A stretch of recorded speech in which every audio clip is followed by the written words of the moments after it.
Comment le sionisme chrétien alimente la guerre en Israël? Prophétie ou politique? Introduction.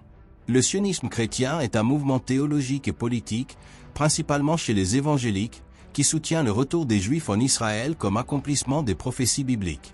Bien que ce soutien semble spirituel à première vue, il a des conséquences géopolitiques profondes.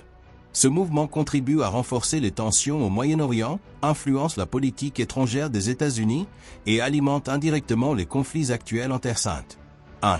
Qu'est-ce que le sionisme chrétien? Le sionisme chrétien repose sur les convictions suivantes. L'État moderne d'Israël est l'accomplissement des prophéties bibliques, Genèse 12, 1-3, Ézéchiel 36-37. Le retour des Juifs en terre promise est une condition préalable au retour de Jésus-Christ. Jérusalem doit être sous contrôle juif pour que les événements de la fin des temps, comme la reconstruction du temple, aient lieu. Les partisans citent souvent « Je bénirai ceux qui te béniront » Genèse 12h3. Ils habiteront en sécurité dans leur pays. Ézéchiel 28, 26. 2. Comment cela alimente la guerre au Moyen-Orient? Un soutien politique inconditionnel à Israël. Les sionistes chrétiens soutiennent souvent les actions d'Israël sans remise en question, les considérant comme mandatés par Dieu. Cela a influencé la politique étrangère américaine en faveur d'Israël, conduit au financement massif de l'armée israélienne, alimenté la colère des Palestiniens et des pays arabes voisins, ignorance des chrétiens palestiniens. Paradoxalement, les chrétiens palestiniens se sentent trahis par l'Église mondiale. Leur souffrance est souvent ignorée. Toute critique d'Israël est perçue comme une attaque contre Dieu. Le conflit est faussement réduit à une lutte entre le peuple de Dieu et ses ennemis. C'est agenda apocalyptique. Certains sionistes chrétiens ne soutiennent pas Israël pour la paix, mais pour précipiter l'apocalypse. Ils croient que les conflits doivent augmenter pour que Jésus revienne.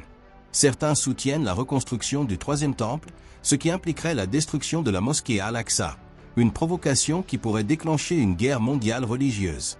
3. Problème théologique. Interprétation sélective des prophéties.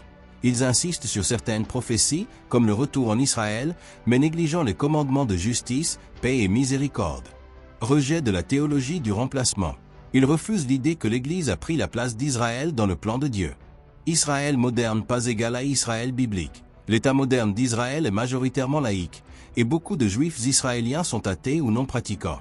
4. Conséquences politiques.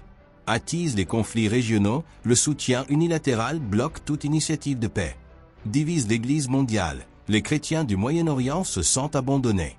Instrumentalisation de la foi, la prophétie devient justification pour l'occupation, les bombardements et l'exil. 5. Que doivent faire les chrétiens? Soutenir la justice et la paix. Le cœur de Dieu bat pour la justice, Ésaïe 1h17, pas seulement pour une nation. Prier pour tous les peuples, juifs, arabes, palestiniens, tous ont besoin de paix véritable, shalom. Étudier les prophéties avec sagesse, éviter le sensationnalisme. Tous les conflits ne sont pas prophétiques.